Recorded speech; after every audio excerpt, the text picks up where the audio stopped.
एक जमाने की बात है कि एक बादशाहत थी जो बुलंद व बाला पहाड़ों और वसीआ जंगलात के दरमियान वाक़ थी। एक कहानी नस्लों से सुनाई जाती थी जो सुनहरी परिंदों के बारे में थी। ये कोई आम परिंदे न थे। उनके पर सोने की मानंद चमकते थे और उनके गाने दिलों को शफा देते थे और सबसे मजबूत रूहों को भी उम्मीद का यकीन दिलाते थे। कहानी का आगाज बहुत पुराने वक्तों से हुआ, जब जमीन पर क़हत और खुश्की का सामना था और फसलें नहीं अग रही थीं।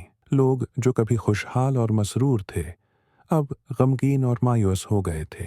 आर्या एक खामोश झील के किनारे बैठी थी कि अचानक उसने कुछ अजीब देखा।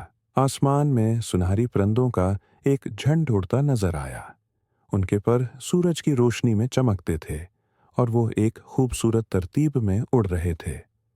आर्या, जो उनकी खूबसूरती से हैरान थी, अपने आप से सरगोशी करने लगी।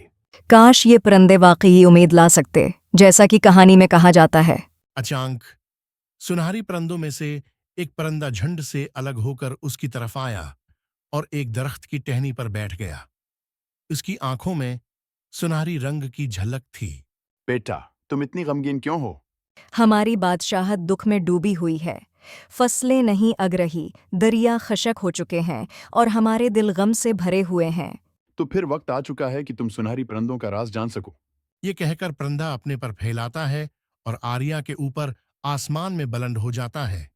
आर्या बड़ी हैरानी से उसका पीछा करती है और देखती है कि परिंदा झील के ऊपर उड़ता हुआ एक खूबसूरत गाना गाने लगता है। जैसे ही परिंदे की आवाज फजा में गूंजी, कुछ जादुई सा हुआ।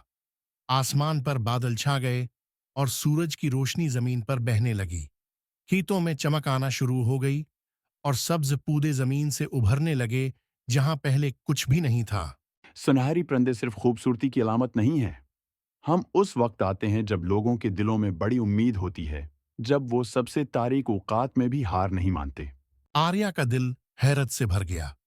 उसे ये बात समझ में आई कि ये मौजज़ा लोगों तक पहुंचाना उसका काम है। वो दौड़ते हुए गांव पहुंची और सबको झील के किनारे आने को कहा। सब झील के किनारे आओ, तुम्हें देखना चाहिए कि क्या हुआ है। जब गांव वाले पहुंचे तो उन्होंने सुनहरी परिंदों को दरख्तों पर बैठा और उनके गाने को हवा में गूंजते सुना। जैसे ही गांव वालों ने परिंदों का गाना सुना, कुछ अजीब सा उनके अंदर हरकत करने लगा। गुया उनके दिलों पर जो बोझ है वो उनके गाने को हुआ में गूंजते सुना था, वो हल्का हो गया था।